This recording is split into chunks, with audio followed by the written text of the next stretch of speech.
Parte aqui da equipe da Movis já conversou com elas, já conversou comigo por algumas das demandas que a empresa tem. E a gente, em conversei com o Edson um tempo atrás, a gente verificou o seguinte: bom, estamos num momento de transição, é um momento que a gente vai ter um choque muito grande no nosso sistema tributário. E a gente precisava fazer alguma coisa para começar a introduzir esse tema no dia a dia da Movis e dos nossos demais clientes, mas a gente entende que vocês têm uma necessidade muito grande de abordar esse assunto desde já, tá? Antes de mais nada, se vocês começarem a pesquisar sobre o assunto, vocês vão ver que tem gente já vendendo o seguinte: quem não está preparado para a reforma tributária está atrasado. O próprio secretário especial de criação da reforma tributária, que é o Bernard Api, ele está falando isso no valor dia sim, dia não. Tá dizendo o seguinte: quem não está se preparando já está atrasado. Quem não está olhando contratos, conversando com o cliente sobre o impacto desse tema no dia a dia, já está numa situação de defasagem em relação ao que o mercado vai enfrentar daqui para frente. Tá?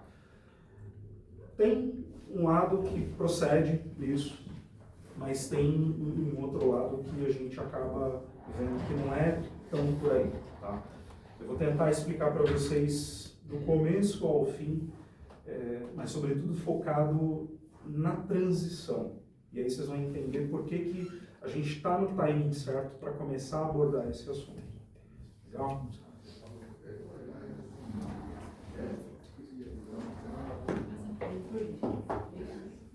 Obrigado. Doutor Igor, tudo bem? Beleza. Legal. Bom, então a gente está no contexto aqui que é o seguinte: nós temos hoje um sistema tributário que toda vez que você fala em tributo, fica todo mundo apreensivo, que é uma confusão. A gente tem milhares de normas editadas todos os dias, você tem Receita Federal, Secretaria da Fazenda, municípios, todo mundo legislando, todo mundo querendo apitar alguma coisa.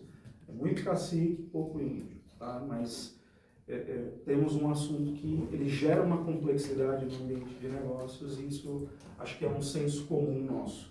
Por isso que eu comecei fazendo a provocação para vocês. Está todo mundo craque com tributo aqui, por quê? Quem não lida no dia a dia com tributo, aqui com a Movis, acaba lidando no supermercado, fazendo contas, na época da apuração do imposto de renda, de alguma maneira você lida com tributos. Então, é mais ou menos um senso comum de que é um assunto complexo para nós. E aí o que acontece?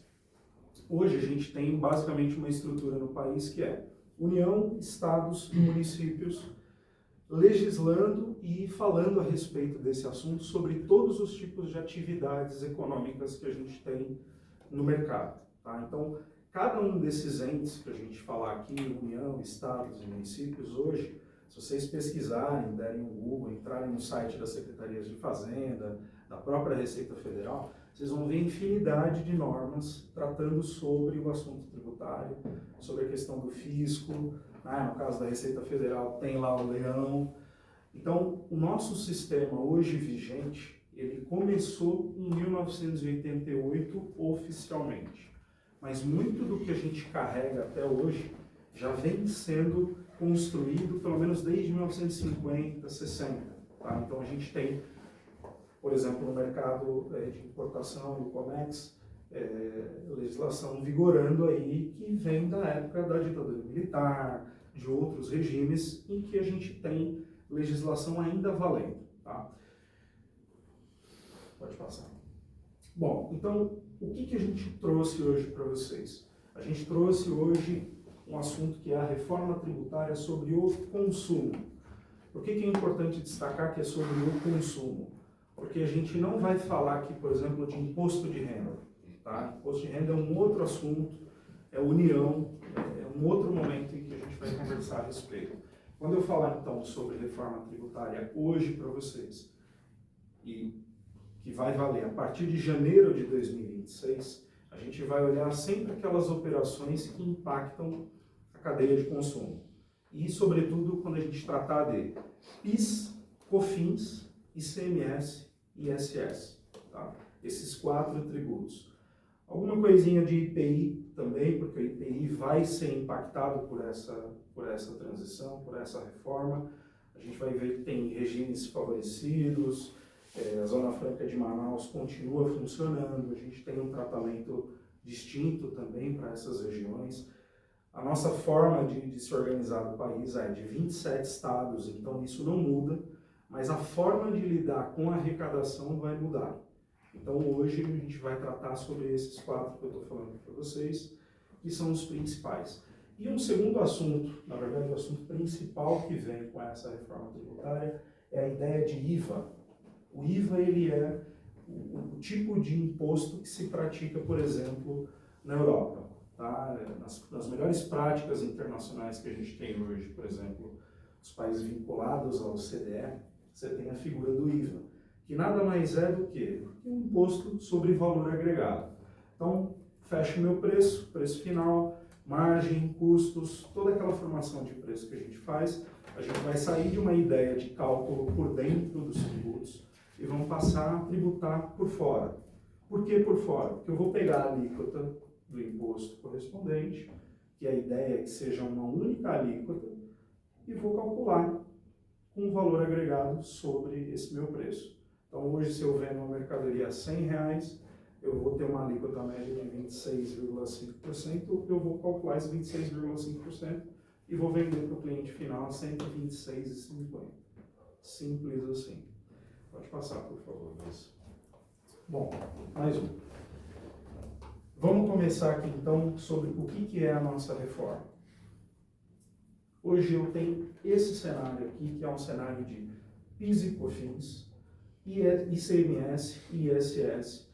ICMS todo mundo tem familiaridade aqui, porque a gente lida muito mais no dia a dia. A gente também tem ISS, como isso, quando a gente presta serviço para o cliente final. Tá? O IPI, no caso dos produtos industrializados. Então, a gente faz uma nacionalização de mercadoria, tem a cadeia do IPI, por quê? Porque eu sou equiparado ao industrial. Tá?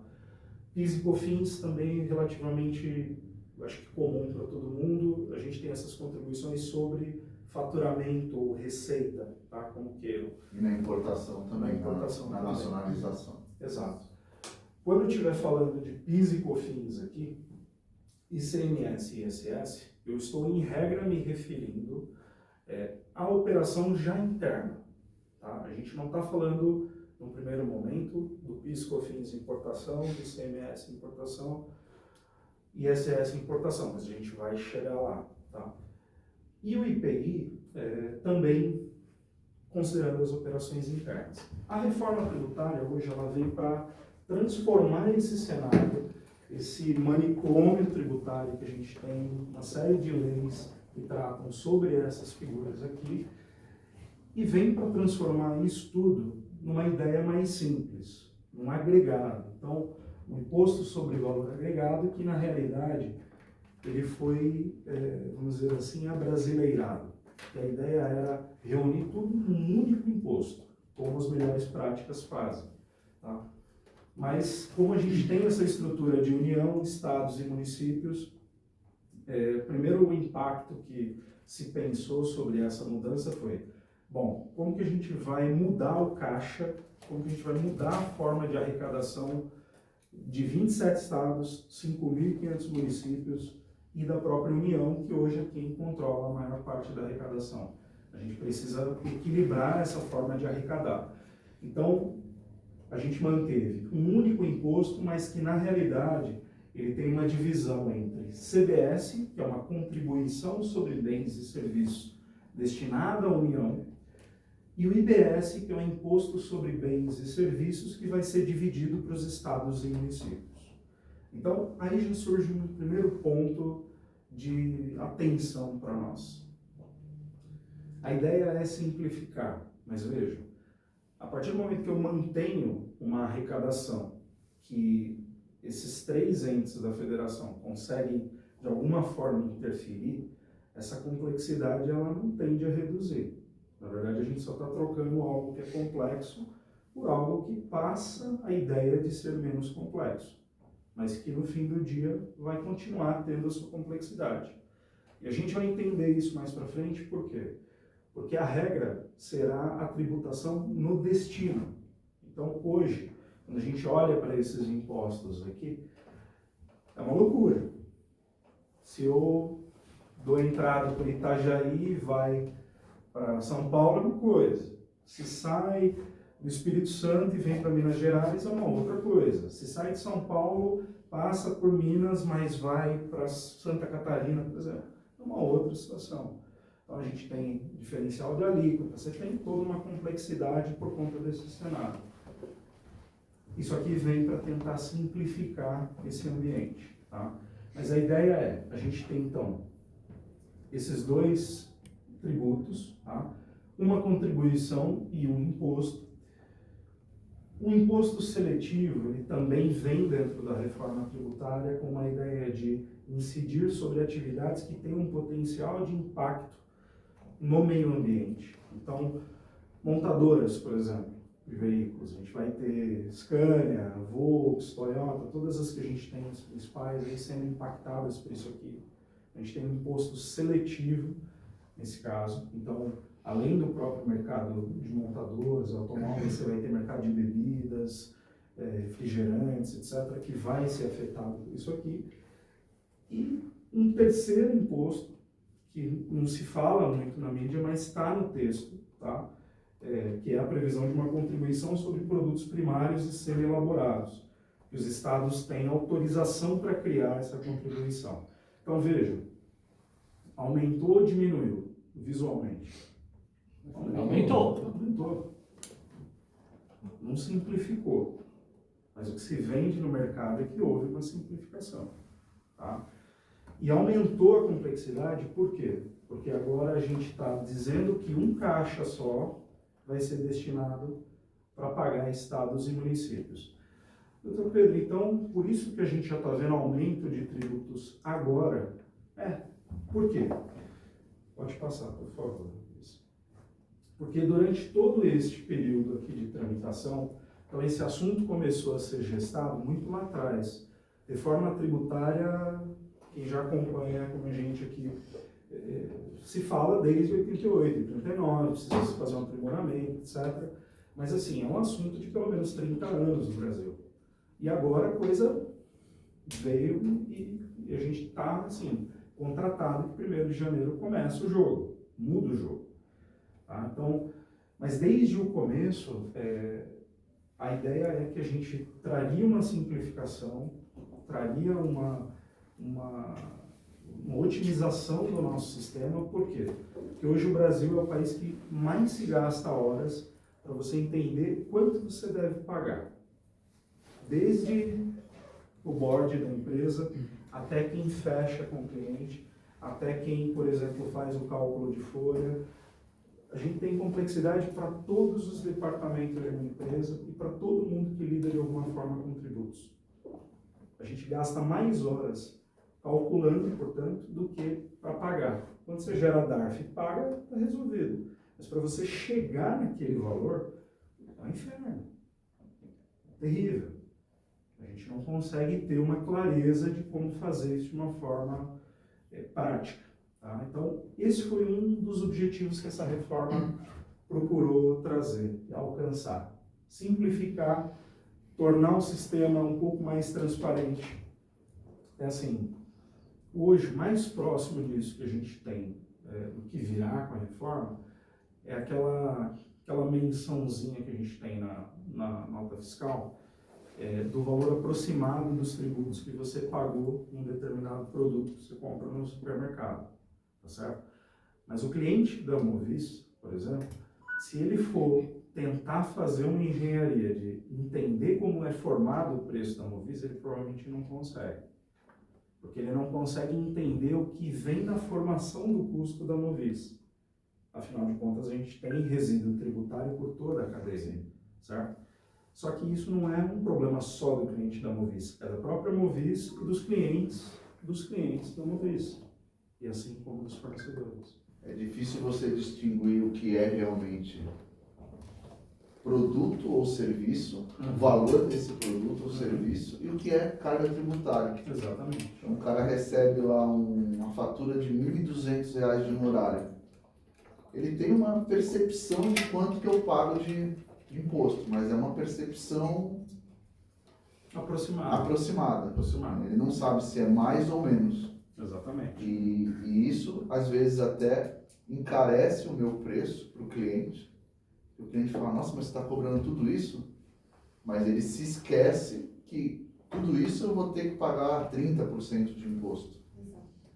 Enquanto se eu pudesse oferecer para ele, ó, o meu custo é esse, e o imposto em 26% é esse, tá tudo bem, a regra do jogo, a concorrência seria mais leal, inclusive. Exatamente. Eu ofereço 1.000, você oferece 800, ele oferece 1.200, ok, você tem um melhor preço. Exato. Porque a tributação é a mesma para nós três. Sim.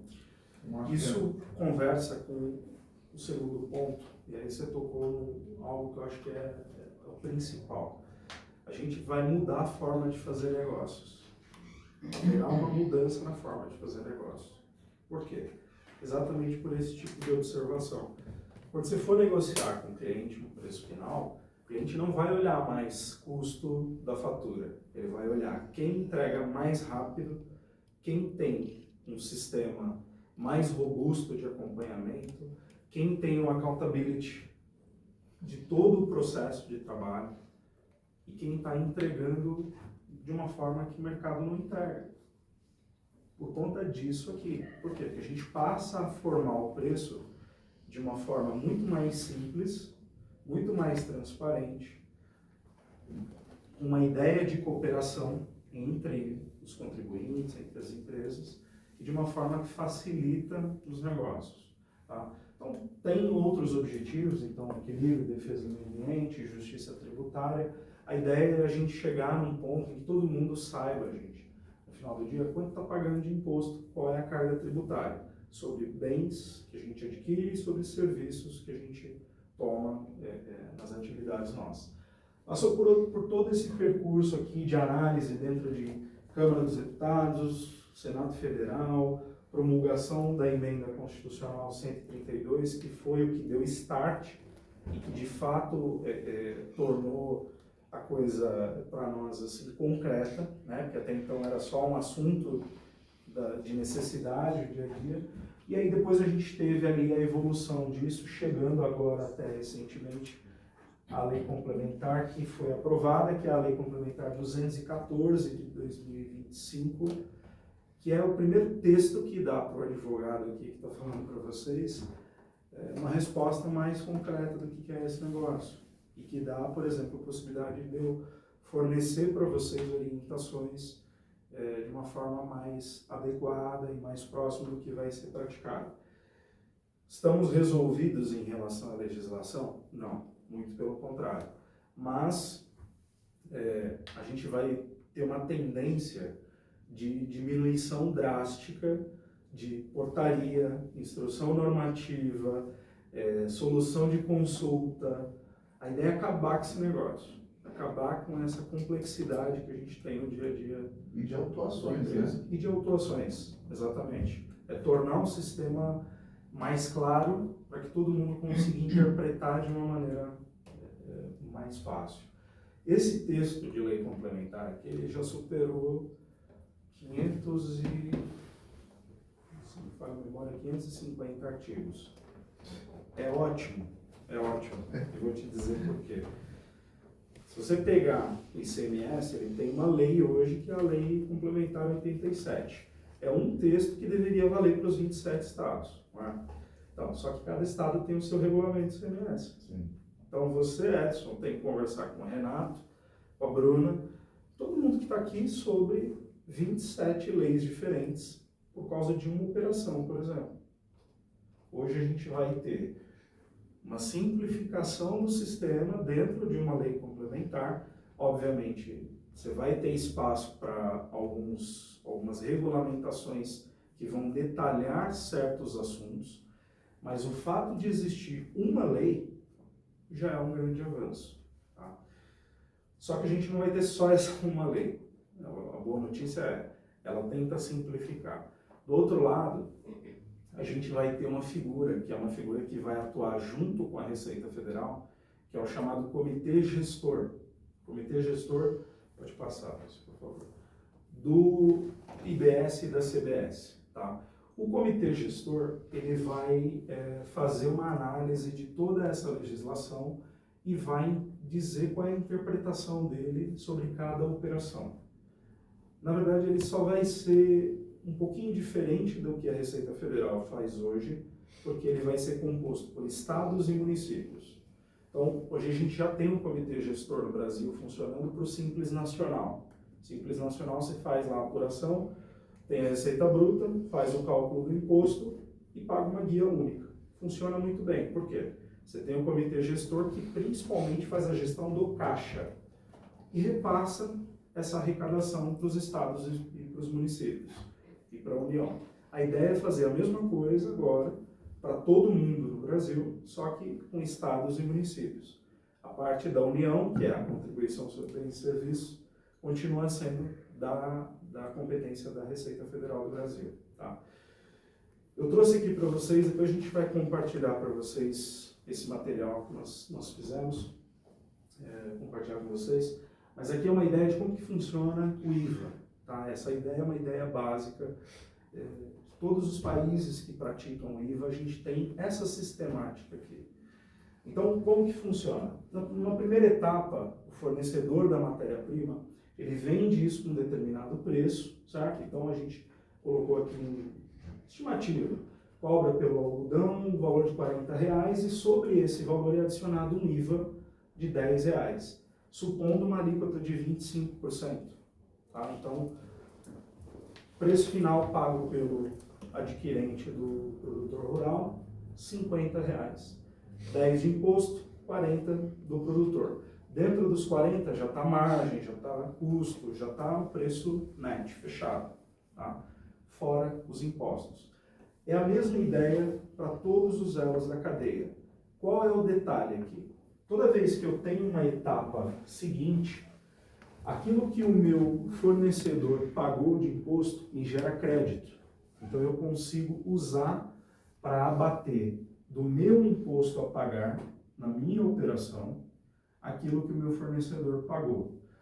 Então, no caso da tecelagem, que compra o algodão e produz o tecido aqui precificado em R$68, ele vai pagar 17 de IVA, fecha o preço para o cliente 85, só que na conta, no momento de apuração, ele pega os 17 dele, subtrai os 10 da etapa anterior e paga só a diferença.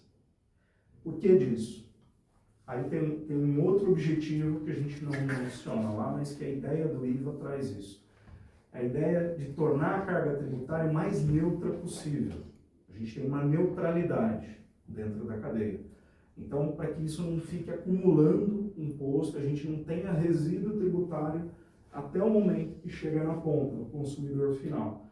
É a ideia da gente conseguir uma arrecadação que todo mundo pague um pouquinho, que todo mundo consiga contribuir e que de alguma forma você consiga ter uma arrecadação um pouco mais justa, considerando as despesas, né, de cada um dentro desse elo. Isso segue até o final. Tá? Então, sempre que eu tenho uma movimentação dentro da cadeia até o destinatário, a gente tem esse sistema de crédito e débito. Como que vai funcionar no caso da Movis, por exemplo? Vou fechar um frete, certo? O cliente está fazendo a cotação comigo. Quando eu fechar meu preço, eu vou adicionar o meu IVA, certo? Esse IVA vai dar crédito para o meu cliente. Então, eu só vou ser competitivo na hora de fechar o frete se esse crédito for interessante para o meu cliente, caso ele possa se creditar. E a regra é que ele possa se creditar disso. Qual vai ser essa regra ao momento do serviço? Por exemplo, como que o cliente vai falar, para mim é vantagem ou para mim não é vantagem? Eu tomo ou não tomo esse crédito? Em regra, ele vai olhar a eficiência operacional do Movis. Vai falar, ó, o Movis hoje é uma empresa que vale a pena eu continuar com ela. Então, porque o crédito ele vai tomar de qualquer maneira. Ele vai tomar de qualquer maneira. E ele vai utilizar esse crédito dentro de um volume geral, né? Geral. Não... Se ele tiver, por exemplo, R$10.000 de imposto a pagar no mês e a fatura da Movis gera R$2.000 de crédito para ele, é vantajoso. Isso vai ser abatido não no imposto importa dele. qual serviço o A cliente está origem comprando. está vindo crédito, vamos Se é um dizer. transporte, se é compra de matéria-prima, se é uma logística, se é um desembaraço, um frete internacional. Isso. Todos os créditos sobre esses bens e serviços, ele joga lá na continha dele, na conta corrente dele. Ah, eu acumulei 2.000 de crédito aqui. Ah, vou fazer a venda do meu produto, vou industrializar e vou vender o meu produto acabado. Ele vai ter ali Mais crédito.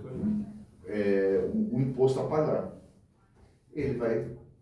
Então, de certa maneira, é bem interessante, né? Muito interessante. Você consegue repassar para o cliente um ganho também de eficiência, de caixa, certo? Uma economia fiscal com isso. O que não vai gerar crédito? E aí foge da regra. Aquilo que a gente chama de uso e consumo. Então, quando você tiver, por exemplo, não é o caso de vocês fechando frete, enfim, fazendo todo o trabalho que vocês fazem, mas a linha não vai dar crédito. Por quê? Porque uso e consumo é material de escritório, material que dentro da empresa se torna um custo para a empresa, da atividade da empresa, não é parte da receita operacional. Tá? Mas, em regra, tudo que a gente usar como insumo da nossa atividade, ou seja, aquilo que contribui para a nossa atividade ocorrer, me gera crédito. Comprei papel higiênico para a empresa.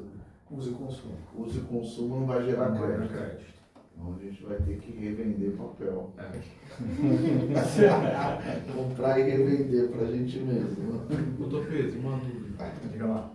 Quando eu compro um serviço de uma... Eu, no caso, transportadora, compro um serviço de outra transportadora, isso Chegar tem lá. alguma coisa a ver ou não? Sim. Em regra, você vai tomar crédito. Por quê? Porque faz parte da prestação de serviço que você desempenha essa contratação. Tá? Se você, por exemplo, contratar uma empresa que faz transporte ou um transportador autônomo de carga, você vai ter regras diferentes por conta desse insumo que você está contratando. O transportador autônomo de carga, teu agregado, ele não vai ser contribuinte desse CBS e da IBS, mas ele vai te gerar um crédito presumido. Por quê? Porque eles estimaram uma alíquota que aquela atividade permite a você tomar esse crédito na tua atividade. Mas não é a mesma coisa de você tomar o crédito cheio de uma transportadora. Que emite um CT de subcontratação, por exemplo. Exatamente. Tá? Então, a gente vai ter que analisar caso a caso. Vamos ganhar na operação? Qual que é a nossa margem? Vale a pena usar agregado ou vale a pena subcontratar uma transportadora? Sim. Naquele local é de fácil acesso? Não é? Vamos olhar o destino. Como é que vai ser esse destino? A gente vai ter que pagar, por exemplo, para, sei lá, eu estive aí uns dias atrás, São Miguel do Gostoso, no Rio Grande do Norte. A carreta não chega lá. Você vai ter que contratar o Zezinho agregado. Então, vamos ter que olhar caso a caso, cada trecho. Beleza? Doutor, só uma pergunta aí, também entra mão de obra temporária também? Boa pergunta. A folha, ela a princípio não gerará crédito, por exemplo, dos funcionários, porque a gente tem aqui folha nossa interna, vírgula. Somente daquilo que a lei impõe como obrigação dentro da apuração da folha. Exemplo, convenção coletiva estipula lá que a gente tem um prêmio, uma cesta básica, por exemplo, a pagar. Aquilo é uma imposição do sistema, é uma obrigação que eu tenho que cumprir de acordo com a lei ao pagar a folha. Então, aquilo ali vai me gerar crédito. Tá? E outros tipos de benefícios concedidos por acordo coletivo ou por convenção, você vai ter essa possibilidade de tomar crédito desse tipo de rúbrica ali na folha de pagamento. Tá? Joia? Então, sobre, por exemplo, uma recuperação de impostos que eu posso conter dentro de uma folha, eu também vou ter esse impacto. Vai ter esse impacto também. Tem que se avaliar isso. É diferente, Luiz, da gente, por exemplo, pegar toda a folha e falar, ó, me creditar sobre toda a folha. Tá? Não é isso que eu estou dizendo. Tá. A gente vai ter que olhar a rúbrica na folha de salários, identificar aquilo que é a imposição da convenção coletiva, os benefícios, por exemplo, a Movisa, não me recordo, mas acho que vocês não estão no PAT, né? Não estamos. Então, se fosse o caso, poderia se acreditar daquilo que vem no PAT, na folha, tá? Bom, características principais desse sistema novo. Então, tudo que eu falar para um, vale para outro, tá? Os fatos geradores, então as operações que a gente fala aqui têm a obrigação de pagar esses impostos, são os mesmos. Toda vez que eu tiver venda do frete, eu vou ter IBS e CBS. Toda vez que eu tiver operação por encomenda, exportação por encomenda, vou fazer a revenda, tem IBS, tem CBS. Eu sempre vou ter as mesmas figuras em todas essas operações, tá? Base de cálculo e alíquotas também são as mesmas para ambas. Como que a gente vai chegar nisso aqui? A gente vai pegar a alíquota única, que hoje está estimada em 26,5%. Estimada por quê? Porque a gente sabe que a hora que o jogo começar a valer, há uma previsão da possibilidade de se recalibrar a alíquota. Recalibrar, leia-se, possível aumento de tributo. Até que o sistema comece a de fato rodar e a gente entender quem está pagando mais, quem está pagando menos, quais são os setores mais favorecidos, e se precisa ter uma mudança nisso que está sendo proposto, estima-se 26,5, mas se olhar o valor, olhar poder 360, já estão falando em 28. Tá? Então, não dá para garantir, por enquanto. A tendência é que a gente consiga acabar com o tal do gross up e transformar aqui o cálculo em algo por fora, como a gente falou no começo. Então, adiciono a alíquota simplesmente ao meu valor e está calculado o imposto. A gente não precisa mais ficar, o ICMS de São Paulo é 18, então tem que fazer o cálculo por dentro do imposto, a alíquota para chegar na base de cálculo para depois aplicar os 18% e dar a nota fiscal para o meu cliente. Acabou esse negócio. É por isso que cheio na testa a alíquota. Você comenta da operação de encomenda.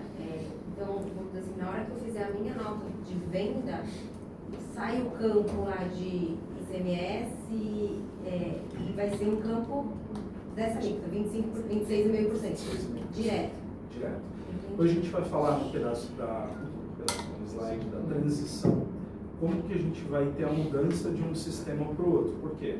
Não vai mudar de ICMS e a nota vai mudar de um dia para o outro. A gente vai ter um período de transição que vai ser longo, Que e vai você fazer vai essa ter migração dos campos. aumento de alíquotas desses dois e redução proporcional do ICMS até acabar. Tá? Então você vai conviver com uma nota fiscal que vai Tem ter vários campos que vai vários passar de um campos. lado, colocando em outro, até Isso. fazer essa migração 100%. Até a migração 100%. Por isso que eu falei, simplificou.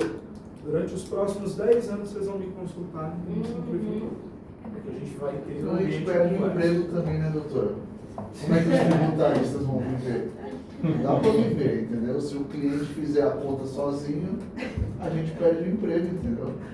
Tudo que a gente escreveu até agora vai ser jogado fora. Não dá, né? Não dá, não é assim. Sabe? Dá 10 anos para você. Pelo menos eu me aposentar, né? É lógico. Bom, então, hipótese de incidência, então, no momento do fornecimento, em regra, tá, das operações onerosas que envolvam dinheiro, com bens ou serviços, sujeitos passivos e imunidades. Então, o fornecedor, o adquirente, o importador ou todo mundo que estiver previsto na legislação, em regra, vai ter o pagamento desses impostos. As imunidades, a gente vai falar muito disso aqui, mas a igreja continua não pagando nada de imposto, as entidades filantrópicas também, as ONGs, etc, etc. Tá? Isso aqui é um ganho, que é o que eu comentei, a regra do destino. O local da operação, ele será o local que vai definir para quem a gente recolhe o imposto. Tá? Então, obviamente, CBS vai sempre para a União, CBS sempre para a União, e o IBS, estados e municípios, para o estado e município do destino. Ou seja, o CBS não muda. Independente de qual estado você esteja vendendo o produto. Sempre União. Agora o IBS. IBS, estado de destino. O frete terminou lá no Rio Grande do Norte. o imposto que eu estou pagando, eu vou pagar para o Rio Grande do Norte. A mesma alíquota. A mesma alíquota, mas para lá. Acabou o cálculo do default. Acabou. Isso é um ganho. Isso é ótimo. Tá? Então, substituição tributária. Também é um problema hoje, porque tem estados que têm a figura do substituto. Então, a regra é que não tenhamos mais esse tipo de cálculo. Pago para o destino, ponto.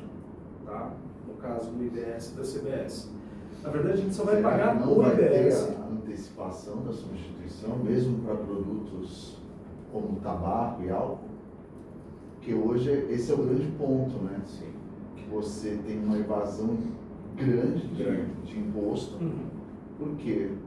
Só para vocês entenderem, o cigarro, por exemplo, ele é vendido na padaria. Sim. O massinho lá de Marlboro. E para a União, para o Estado, é muito difícil você cobrar o imposto daquela padaria ali, porque são milhares de padarias e tem muitos lugares que não tem nem CNPJ, uma vendinha que o cara tem que ele vende os produtinhos dele.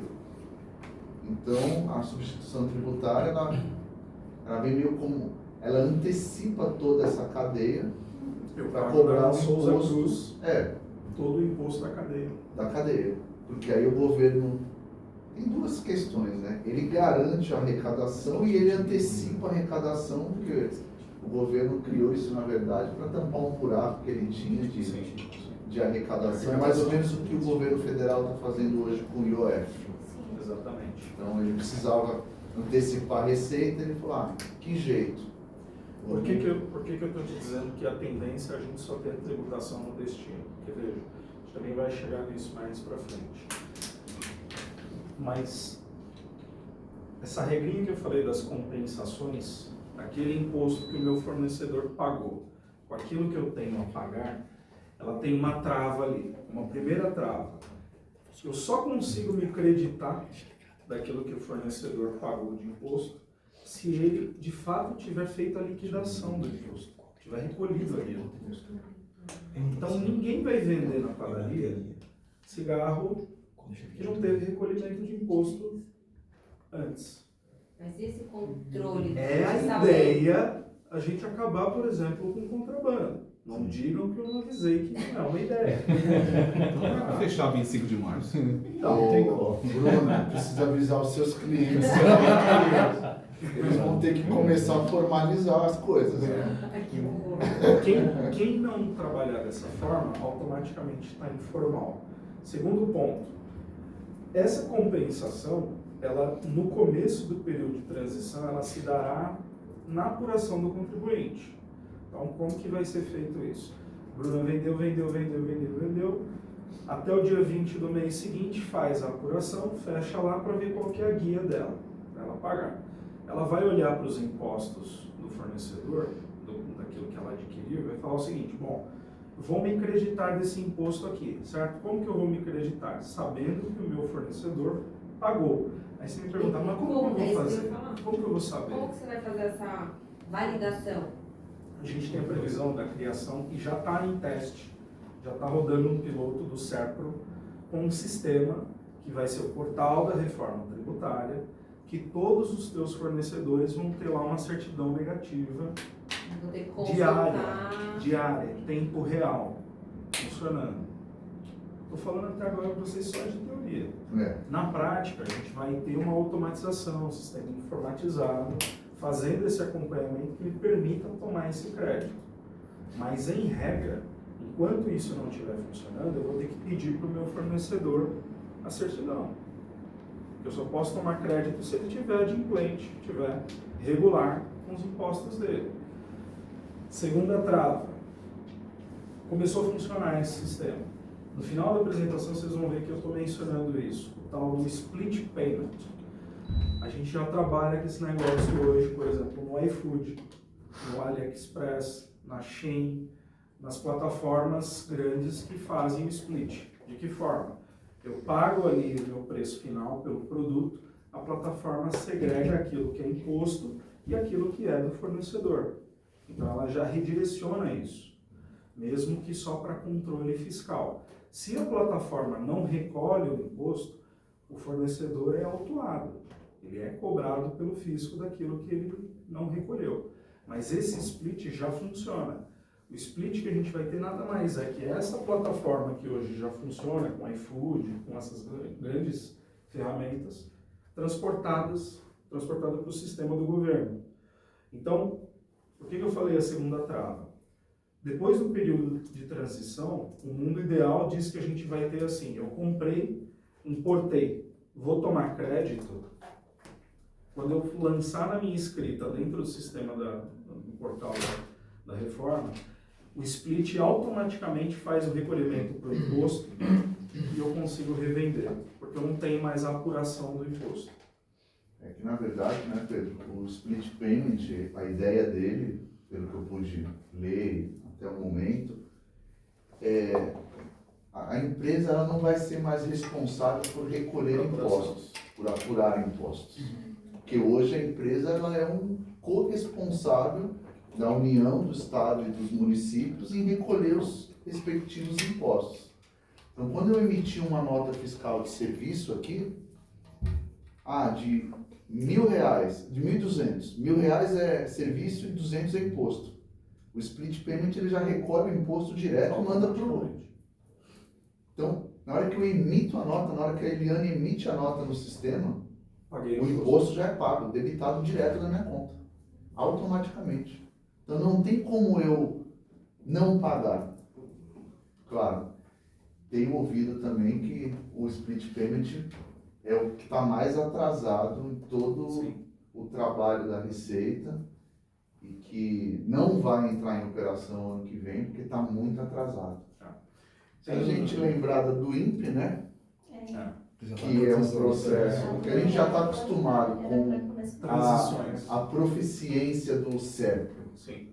A gente que está no Comex, a gente já sabe como é que o CERPRO funciona. Pois é. E ele é complicado, entendeu? Então, eu acho que assim, o ganho que eles estão tendo, eu vejo as conversas dos auditores, a gente está procurando ouvir aquilo que o mercado diz, mas o que eles lá também estão dizendo. É que dessa vez a ideia a gente está trazendo não só a equipe do CERPRO, não só a equipe da Receita, mas a gente está fazendo um trabalho, vamos dizer assim, a 6 mãos, com o mercado também. Então, qual é a diferença desse projeto para a do INPE? A do INPE estava sendo construída dentro da alfândega, dentro da Receita. Esse projeto do Split está sendo construído já com um projeto piloto. Então, eles chamaram Ambev, eles chamaram o iFood, eles chamaram 500 empresas para um projeto piloto, teste, que vai durar de agora, ele começa 1º de agosto e vai até dia 31 de dezembro de 26, só para a fase de apuração do split. Então pode funcionar. Pode funcionar, Tomara. porque tem iniciativa privada participando do negócio. Esperamos. Não só da concepção, mas da implementação. Porque seria ótimo, porque aí essa dúvida sobre se o imposto foi recolhido não acaba. Acaba. Porque na hora que você só consegue emitir a nota se o imposto for pago. Exato. É uma coisa simultânea ali. Emitiu a nota de bem ou serviço, imposto foi recolhido. Logo você gerou crédito para o próximo da cadeia. Exatamente isso. E assim, 1º de janeiro de 26, a gente começa a etapa, que é o ano que a gente fala de testes. Tem previsão também no texto que a gente vai ter que ter obrigação de apurar esses impostos. Então, contabilidade, pessoal fiscal, folha, todo mundo entenda. Em janeiro a gente começa já a apurar os novos impostos, sem a obrigatoriedade de recolhimento. Por isso que o sistema do split tem que funcionar, ainda que só para a apuração. Ele não vai segregar, fazer o recolhimento, mas ele vai ter que estar pronto para identificar as operações. E hoje, por que a gente, assim, eles dizem que não deve atrasar? Porque esse sistema está sendo baseado no que a gente já tem no ambiente SPED. Então, a nota fiscal de serviços e de comércio, ela tem a chave da nota fiscal e a NFE já identifica isso dentro do sistema e vai trazer isso para dentro do sistema. É o que você falou, a gente trabalha com Comex, está acostumado com essas transições e a gente já viu que não funciona na maioria das vezes. Mas a tendência é que a gente tenha em janeiro um negócio funcionando. Bom, falamos de alíquota estimada, 26,5%. A composição deve ser essa aqui. 8,8% para a União, 17,7% para estados e municípios, se mantida a alíquota estimada. A proporção vai ser mais ou menos a mesma. Nossa, imaginava o contrário. Pode passar, Luiz. Aqui a gente... Bom, volta um pouquinho, desculpa. Aqui a gente tem as hipóteses principais. Então, a gente coloca operações onerosas com bens e serviços. Oneroso sempre que envolver grana, dinheiro. Com bens, serviços e direitos. Isso aqui é algo que inova no nosso sistema, porque hoje a gente tem as grandes plataformas, Netflix, Spotify e tal, esses caras até então estavam fora do jogo. Tenho lá minha sede em Caimã ou em BV e não pago imposto. Agora eu vou pagar imposto como todo mundo, dentro desse sistema. Mensalidade do Netflix vai aumentar. Tá. Consegue entender que vai chegar no nosso bolso? Era esse o recado final. Sempre, você já matou a charada. Sempre. Isso aí. Bom, operações não onerosas. Isso aqui, acho que não acontece muito isso aqui para Comovis, mas vocês vão ter clientes, por exemplo, que remetem mercadoria em bonificação, doação. Não, mas aqui tem um monte de cliente que não quer pagar. Quer pagar. Acha que é serviço comunitário, tem bastante. Então, as interposições, aquelas situações que, num primeiro momento, não teria cobrança do imposto, mas que estão previstas como situações que têm geração dessa obrigatoriedade de apurar, recolher, acreditar e debitar. Tá? Então, estão dentro dessas figuras aqui. Importações. Sim, só um parênteses. Legal. Você fornecer brinde para o cliente agora, Vai pagar. é possível, se Sim. tudo se manter, que você tenha um custo para fornecer o brinde para o cliente. Vamos cortar isso já. Já acabou. Acabou a agendinha, Acabou, canetinha. Mas aí não, porque aí configura uma atividade habitual. Né? Tá? Mas tem clientes que trabalham com fornecimento de brinde como Atividade, prática, né? como atividade. Prática, Coca-Cola, quando ela vai fechar um negócio, um ponto, para colocar uma geladeira para fornecer, ela manda em consignação, mas ela também manda brinde. Por quê? Porque ela fraciona a nota dela. Aí vai ser cobrado agora. Agora ela tem que pagar imposto. Tá? Então, a ideia é pegar isso. Coca-Cola é rica, né? Fornecimento de brindes e tal, onde você já mencionou. O vídeo começou a ninguém. Doutor Edson, transmissão de bens para sócio acionista. Então não adianta importar a Ferrari pela Movis, no nome da Movis, passar para o Edson, que ela vai ser tributária. Acabou a palhaçada dos meus sócios. Acabei de pensar nisso. Acabou a palhaçada. Acabei de Vou pensar comprar nisso. um carro aqui no CNPJ, tá? Pra pagar menos. Acabou a palhaçada. Até dezembro dá tempo, né? Dá tempo. Eu não faço isso, viu, doutor Pedro? Meus sócios. Mas o spoiler eu preciso dar. Cortou do vídeo? Sim. A gente vai falar, as meninas vão abordar com vocês especificamente importações e exportações, que eu acho que é o assunto que mais interessa aqui, mas são operações que estão dentro desse campo de incidência. A gente vai ter CBS e IBS importação, tá? Então, nada muda em termos de existência do tributo. O que muda são os nomes e aí essas duas figurinhas aqui, IBS e CBS. Tá? Pode passar, Luiz, por favor. A gente já falou alguma coisa sobre isso aqui, mas em regra, quando você tem o fornecimento do bem ou do serviço, ou no caso do transporte, quando você termina o transporte de carga no destino, você terá a situação de cobrança desse imposto, portanto, a obrigatoriedade de pagá-lo. Quando você for fechar um frete, você vai ter que considerar sempre o destino. Essa é a regra. Tá? E o internacional, pelo que eu entendi, quando efetivamente a carga chegar aqui, chegar né? no país. É. Certo? Prestação e disponibilização do serviço. Isso aqui talvez traga algumas dúvidas. Por quê? Algumas vezes vocês prestam serviços que são de Longos. prestação continuada, longos. Vários meses, várias operações. Em algum momento, para uma fatura, você tem serviços agregados de um mesmo cliente. Então, mas a regra é, quando a gente fizer a emissão da nota fiscal para aquele cliente, esse serviço já passa a ter a tributação ali. Não muda muito do que é hoje, mas a gente tem que ter atenção quando você tiver, por exemplo, para fechar uma operação, você vai ter essa série de serviços agregados, como que a gente forma o nosso preço? E de repente vale você adiar A emissão da a emissão nota. da nota. É. Como a gente não trabalha com produto e normalmente a gente não dá prazo, agora, por exemplo, numa situação de prazo no transporte, você dá lá 15 dias para o seu cliente, emitiu a nota, você paga o imposto. Mesmo que ele vá pagar somente daqui 15 dias o serviço. Então, eu acho até que hoje você faz um pouco, dependendo do regime tributário de cada empresa, né? A gente acaba antecipando alguma Então, coisa a gente- de pagamento de imposto, né? É sempre no fato gerador mesmo. A gente não tem, prestou serviço, emite a nota. Por exemplo, Mas emitiu eu um não- CTE, Tá. só que o cliente vai pagar daqui 40 dias. Paga a data do serviço prestado. Não é do pagamento. Então, Nem sempre consideram o pagamento. mas hoje você paga o CTE, o imposto, em quanto tempo?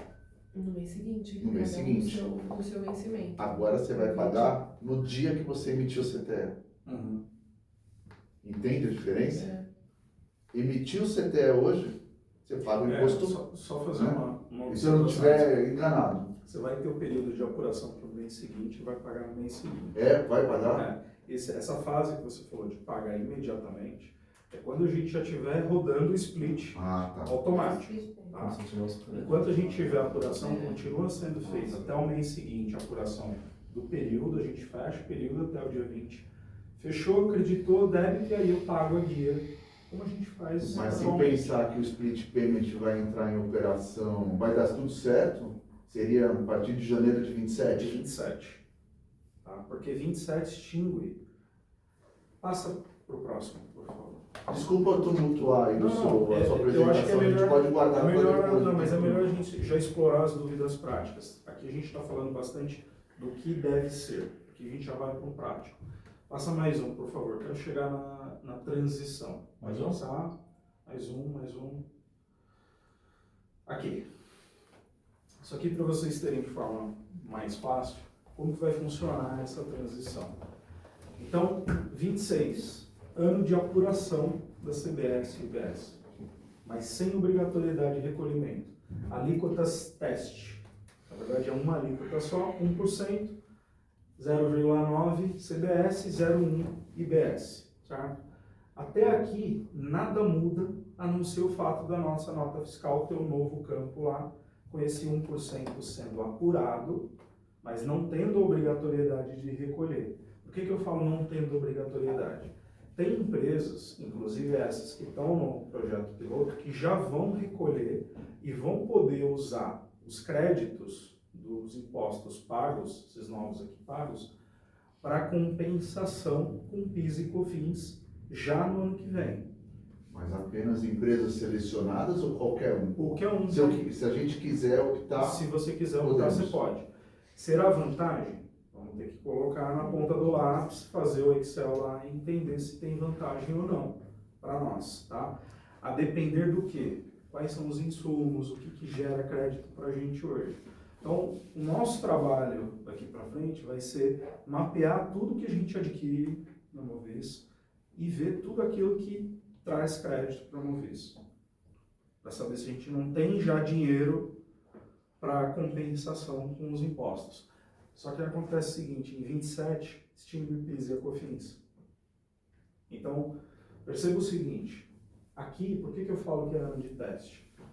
Talvez a melhor estratégia seja a gente fazer a apuração, não compensar, porque já o PIS e COFINS porque se aqui já encerra extinguiu. em 27, Certo? A gente só vai usar para compensação se eventualmente eu estiver gerando um saldo credor. Se eu ficar com muito crédito, não estou pagando imposto, o que não é o caso de vocês aqui. Tá? Vocês vão ter imposto pra caramba para pagar. Na realidade, Obrigado. não comentei, Muito obrigado pela informação. não comentei isso antes para não criar problema, mas o setor de serviços é o que vai ser mais impactado. Serviços em geral vai pagar a conta. Fico feliz. Tá? Bom, Bom, aumenta aí o custo dos clientes, eu não quero nem saber. vamos chegar nesse ponto. Daqui para frente a transição. Então, 27, extinção de PIS e COFINS, ICMS e ISS permanecem como estão e a alíquota do IBS vai sendo gradualmente ampliada até 2033. Tá?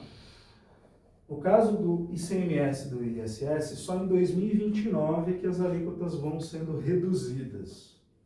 Então, qual que é o primeiro ponto que a gente já consegue extrair aqui? São 7, 8 anos de bagunça, de loucura. Por quê? Porque nós vamos lidar com 2 sistemas ao mesmo tempo. Um sistema para apurar o que é hoje e um sistema para apurar os novos. Eliane vai trabalhar para caramba, tá, Eliane? Porque isso aqui... Então vou começar a trabalhar, porque quase não faço. Uma coisa. Você vai ter que se Pode adaptar com esperar que isso. o contador vai aumentar a fatura dele. O advogado também. Sem dúvida. Vamos falar de formatação de preços Ou em um outro contratos em momento. outro momento. Bom, 2033 termina a brincadeira da transição. Daqui para frente é só CBS e IBS e o imposto seletivo. Tá? O IPI some? Não some. Quem falar que some está mentindo. O IPI fica a alíquota zero. Mas não Diferente. some. Não some. Tá? Por que não some? Zona Franca de Manaus. Tem operações que vão continuar gerando crédito de IPI, débito de IPI, continua com E amanhã pode aparecer um governo também, né, que fale assim, vamos ressuscitar o IPI, mesmo com o CBS e o IBE? Pode Vamos? acontecer. Pode acontecer. É o risco, né? Não tem previsão de extinção dele, só de alíquota zero. Não temos alíquota de imposto seletivo ainda, bebidas, cigarros, veículos, etc. E benefícios fiscais mantidos até 2032. Então, o PTB Graças a Santa Deus. Catarina está mantido, mas vai ter uma mudança aí Sim. de planos. Eu ouvi alguma coisa sobre o ICMS, Pedro, que a partir de 29, uma redução, né, gradual aí de 10%, mas que talvez tenha, para quem tem o benefício fiscal, TTD, tenha uma devolutiva do Estado desses 10%. Mas eu ouvi alguma coisa de forma muito... Oficialmente, de forma que a ideia é a seguinte: como você foi lá e teve um custo para implantar a sua empresa, por exemplo, em Santa Catarina, e o Estado, em tese, ele te prometeu um bônus por você ter implantado a empresa ali. A gente está falando mais de plantas fabris, né? sim. Ele devolveria esse retorno até 2032, de 10, 20, 30 e tal, de alguma maneira. Mas eu acho que não tem nada ainda Oficialmente. oficial. O que a gente tem é essa regra, que é a regra que traz para a transição a manutenção dos benefícios, tá? Como estão hoje? Como estão hoje. Mas, o que a gente está vendo? Todas essas promessas de auxílios e benefícios fiscais e privilégios fiscais, a gente está percebendo um movimento contrário. A gente está percebendo um movimento arrecadatório, um movimento de aumentar imposto. Por quê? Isso aqui eu estou falando da transição para nós, tá? Para o setor privado. Os estados vão ter uma transição de 50 anos. Só que a alíquota do imposto vai ser impactada pela média dos últimos 5 anos de arrecadação do Estado. Então, por que eu estou dizendo isso? Vamos ver se consigo chegar. Se eu vou recolher imposto para cada estado de destino e cada estado vai poder definir a sua alíquota dentro de uma alíquota única. Então, se São Paulo falar que é dentro daquele percentual que a gente falou de 17 ali, São Paulo fala, o meu é 10. Em São Paulo se paga 10% de imposto. Acabou. Só que São Paulo só vai conseguir definir se é 10 ou não se a arrecadação dele estiver se mantendo de acordo com essa média dos últimos 5 anos. Certo? Então, perceba o seguinte, São Paulo não vai ter esse problema. Porque São Paulo arrecada bem, tem uma arrecadação alta, consegue definir a sua alíquota com mais tranquilidade. Agora, tem estados que não vão ter tributação praticamente, porque não tem atividade econômica igual São Paulo tem. Então, você vai ter o fim da guerra fiscal? Não sei, acho que não. Quem está agora trazendo benefício, estimulando a implantação de filial, Espírito Santo, tal, está fazendo agora, mas também já está enfiando a faca que é para poder manter uma média alta e no final da conta conseguir, depois do período de transição, ter a sua alíquota dentro de um patamar que ele consiga arrecadar. E que ele possa, de repente, subsidiar algo para atrair mais as empresas.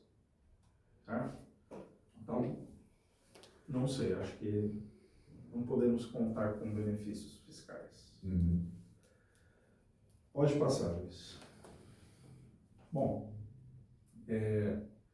em cima de tudo isso que a gente falou aqui, eu acho que é um assunto que a gente não consegue esgotar hoje, nem vai. A gente vai tratar disso no próximo semestre todo e pro ano que vem e durante o período de transição. Quais são os recados que eu gostaria de passar para vocês?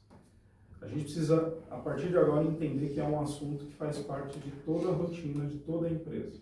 Em algum momento, o RH vai falar disso, em algum momento a diretoria vai falar disso, em algum momento quem está com o transporte vai falar disso, quem fecha com o cliente vai falar disso, quem faz cotação vai falar disso, todo mundo vai falar disso. Em algum momento esse assunto virá. Por quê?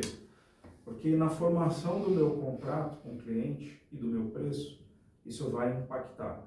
O contrato que eu tenho hoje e que vai ultrapassar janeiro de 26 vai ser impactado. Por quê? Porque eu tenho que rever a formação do preço que eu pratico para considerar esse impacto nesse contrato lá na frente. Os contratos que eu firmar em dezembro, com efeitos para além, já vão ter que contemplar isso também. Então, assim, é um momento em que a gente recomenda aos clientes para que considerem começar a investir em atualização com o fornecedor do sistema do ERP, para apuração fiscal, para treinar, para trazer ferramenta, para entender como que isso vai impactar. Caso Renato, vou fechar um frete, vou ter agregado, não vou ter transportadora trabalhando para mim, o crédito presumido agregado faz sentido, não faz?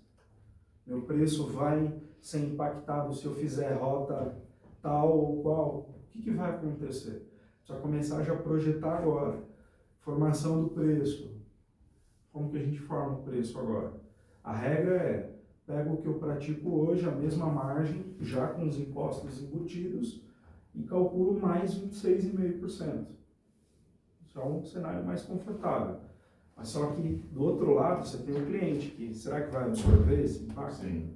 Será que ele vai... Será que eu vou ficar continuar competitivo, né? Você vai ficar competitivo? Muito importante isso que você colocou. A nossa ideia desse primeiro bate-papo era exatamente trazer o assunto. É uma pena que o Irving pede desculpas, ele não pôde participar porque ele teve uma questão que ele teve que resolver de última hora e o Fábio está de férias. Tá. Mas eles me deixaram encarregado de a gente iniciar esse bate-papo e a nossa intenção é criar um border mesmo com algumas pessoas chaves para a gente ir discutindo esse assunto mês a mês e para entender a adaptação do sistema, do que vai ter, o que não vai ter, dentro daquilo, claro, né, que é concreto hoje. Sim. E que a gente possa fazer, né? A gente vai ter uma mudança também a partir do ano que vem do CNPJ, alfanumérico. Então, o nosso sistema também vai ter que ser adaptado, vai ter que se ajustar. Então, a gente está num momento de implementação de sistemas aqui, tá um momento fresco esse assunto, né? Então, eu acho que isso é bem importante. Na importação, você mencionou que talvez a doutora Tamires Vocês querem fazer um intervalo? Vamos dar ao- sequência. para a gente ir ao toalete, né? Porque eu sou uma pessoa Vou dar uma já paradinha. antiga. Eu